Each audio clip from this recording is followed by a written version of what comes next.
प्रिय मित्रों, नमस्कार। अपन कर रहे हैं कक्षा 10 की अध्याय नंबर 1, जिसका नाम है वास्तविक संख्या रियल नंबर। ठीक है ना। सबसे पहला क्वेश्चन इसमें पूछा जाएगा अभाज्य गुणनखंड को गुणनफल के रूप में लिखना। दूसरा क्वेश्चन पूछा जाएगा एलसीएम और एचसीएफ। तीसरा क्वेश्चन पूछा जाएगा एक संख्या दी हुई है, दूसरी संख्या आपको ज्ञात करनी है। इसमें देखो क्वेश्चन ये कह रहा है एचसीएफ आपको 27 दिया हुआ है, एलसीएम 162 दिया हुआ है और एक संख्या आपको 54 दी हुई है, दूसरी संख्या ज्ञात करनी है। तो इसका सूत्र क्या होता है? इसका सूत्र होता है संख्या a इंटू बी और एलसीएम इंटू एचसीएफ।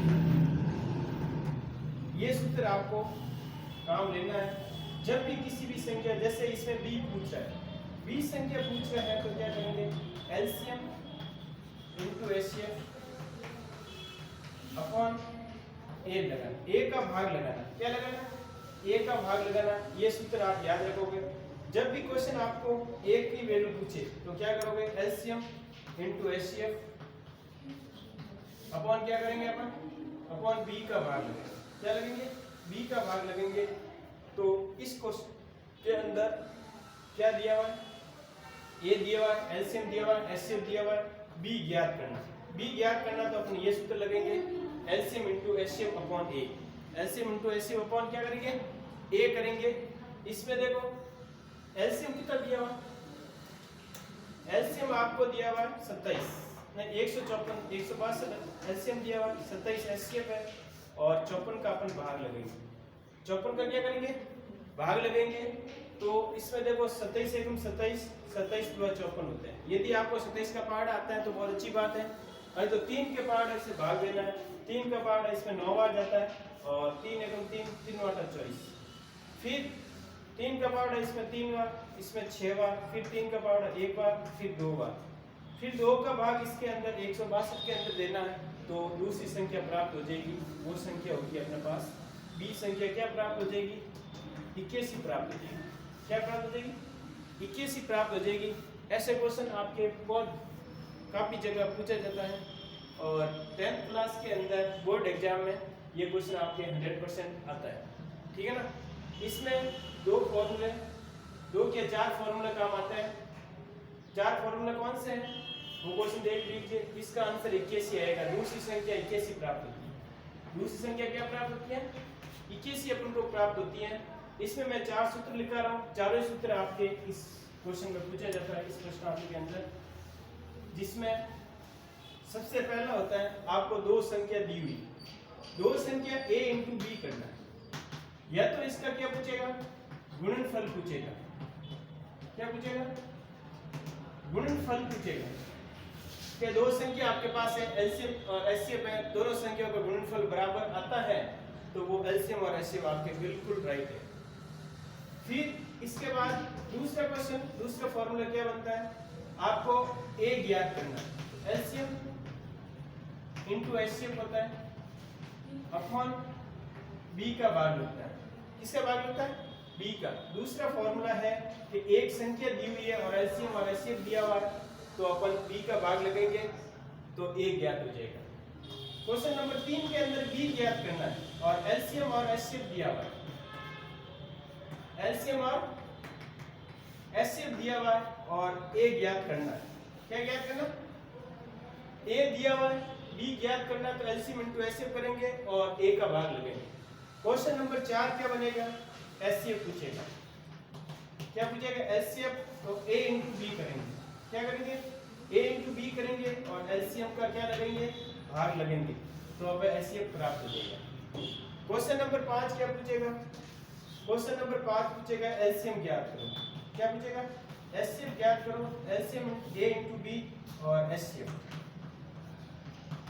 क्या पूछेगा, ए पूछेगा। ये पांचों फॉर्मूला में से पांचों फॉर्मूले आपको सूत्र याद करने हैं। इनमें से कोई भी आपको क्वेश्चन पूछ सकता है। ठीक है ना। 2 संख्या दी हुई है, एलसीएम और एचसीएफ दिया हुआ है, दोनों का गुणनफल बराबर रहना चाहिए, गुणा करेंगे तब अपन को प्रूफ हो जाएगा। तीसरा, इसमें बी दिया हुआ है, एलसीएम और एचसीएफ दिया हुआ है, ए ज्ञात करना है तो एलसीएम इंटू एचसीएफ करेंगे, बी का भाग लगेंगे। तीसरा क्वेश्चन बी ज्ञात करना है, एलसीएम और एचसीएफ दिया हुआ है और ए भी दिया हुआ है, दोनों को गुणा करेंगे एलसीएम इंटू एचसीएफ और ए का भाग लगेंगे। तीसरा क्वेश्चन एचसीएफ आपको ज्ञात करना है। a इंटू बी करेंगे, दो संख्याओं का गुणा करेंगे और एलसीएम का भाग लगेंगे तो अपन को एचसीएफ प्राप्त हो जाएगा। पांचवा क्वेश्चन, पांचवा सूत्र क्या बन रहा है, एलसीएम a इंटू बी दिया है, एचसीएफ का अपन भाग लगाते हैं तो क्या प्राप्त हो जाता है, हमें एलसीएम प्राप्त हो जाता है।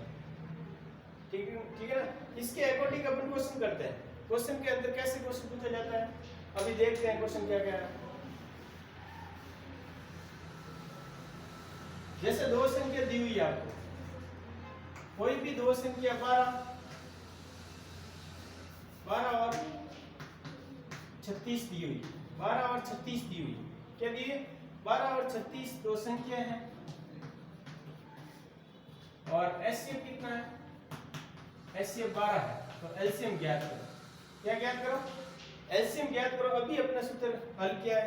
एलसीएम ज्ञात करने के लिए दो संख्या को क्या होना चाहिए, गुणा होना चाहिए। फिर अपन एलसीएम का एचसीएफ का क्या लगता है, भाग लगता है। यहाँ पे करेंगे अपन a इंटू बी, क्या करेंगे, a into B upon HCF, upon क्या करेंगे, एचसीएफ करेंगे। तो a इंटू बी 12 और 36 का क्या करेंगे, गुणा, और 12 का क्या लगेंगे अपन, भाग लगेंगे। 12 का क्या लगेंगे, भाग, और एलसीएम कितना आ जाएगा, 36 प्राप्त हो जाएगा। कितना प्राप्त हो जाएगा, 36 अपन को प्राप्त हो जाएगा। ठीक है ना। ऐसे क्वेश्चन आपको प्रैक्टिस करोगे तब आपको सूत्र भी साथ में याद होंगे, और सूत्र याद होंगे तो क्वेश्चन अपना अच्छी तरह से कर पाएंगे। ठीक है ना। और आगे वाला क्वेश्चन देखो क्या कह रहा है। आगे वाला क्वेश्चन, आगे वाला क्वेश्चन क्या कह रहा है, ये तो था, इसमें अपन को एलसीएम निकालना होता है। क्या निकालना होता है, एलसीएम निकालना होता है।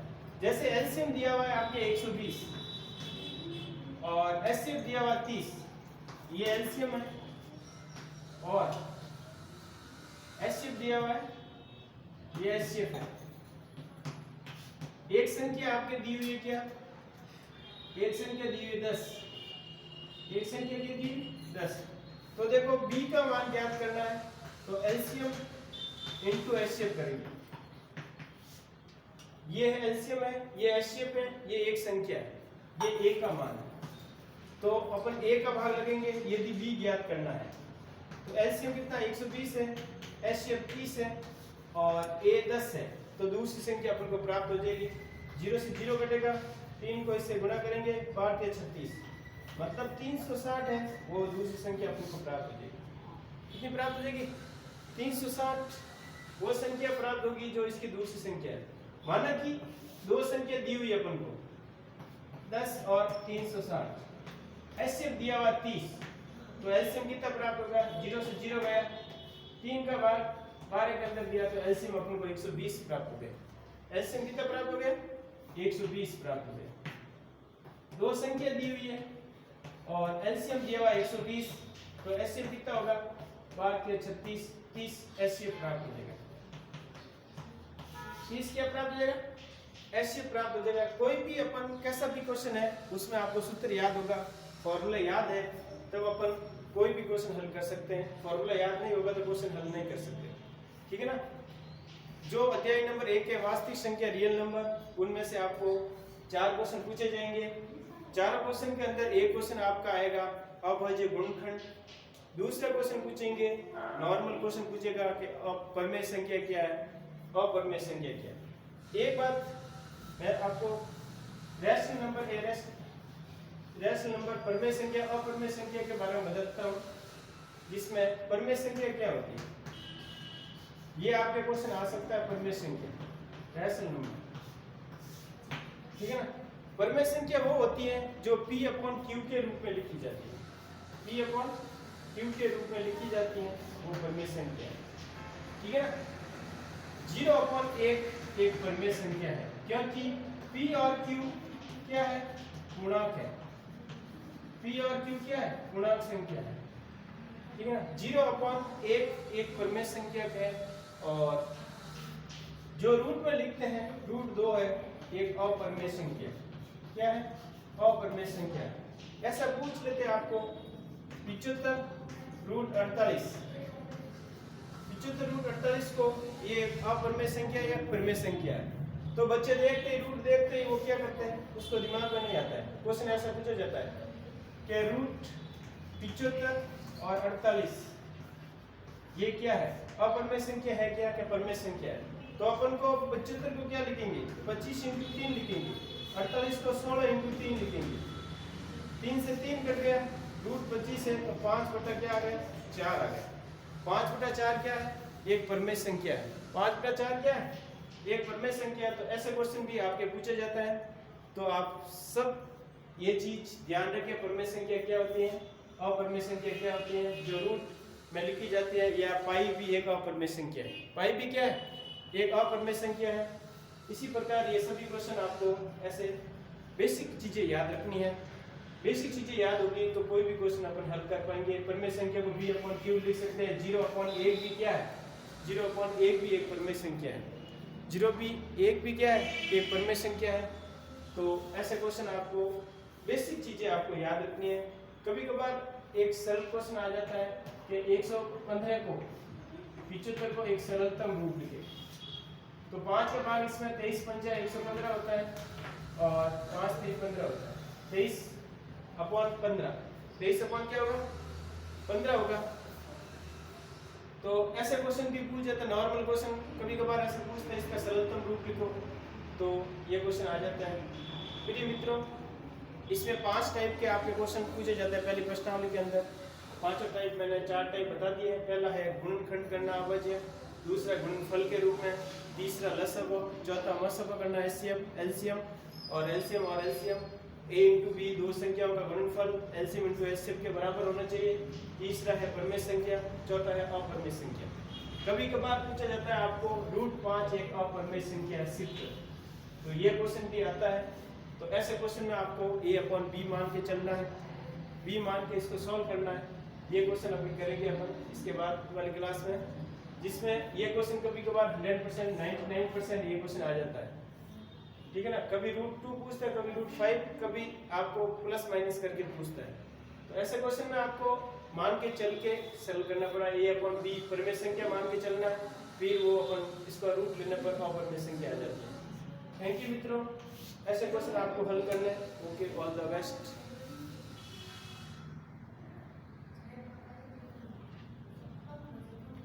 और क्लास 10 के अंदर जितने भी फॉर्मूले हैं वो एक आपको नोटबुक में लिख के सब याद रखने हैं, क्योंकि अभी भी एग्जाम का टाइम है। आप फॉर्मूले सूत्र लिख के याद करते रहें। फॉर्मूला बेस पे काफी प्रश्नावलियां आपके फॉर्मूला बेस पे क्वेश्चन पूछे जाएंगे। देखो पहले प्रश्नावली के अंदर भी 4-5 क्वेश्चन फॉर्मूले सूत्र काम आ रहे हैं, हर प्रश्नावली के अंदर फॉर्मूले काम आ रहे हैं। सबसे अधिक नंबर की प्रश्नावली है वो सांख्यिकी वाली है जो 13 नंबर की है। इसमें आपको बहुलक मध्यिका वाले क्वेश्चन आते हैं। इसमें सब सूत्र बड़े बड़े सूत्र आपको याद रखने होंगे, क्योंकि ये आपके 2% से ज्यादा काउंट करती है। इसमें सूत्र आपके बहुत मायने रखते हैं, ठीक है ना। इसकी क्वेश्चन की प्रैक्टिस करते रहे, सूत्र याद करते रहे, तब आपके क्वेश्चन अच्छी तरह से हो पाएंगे। थैंक यू मित्रों, ओके।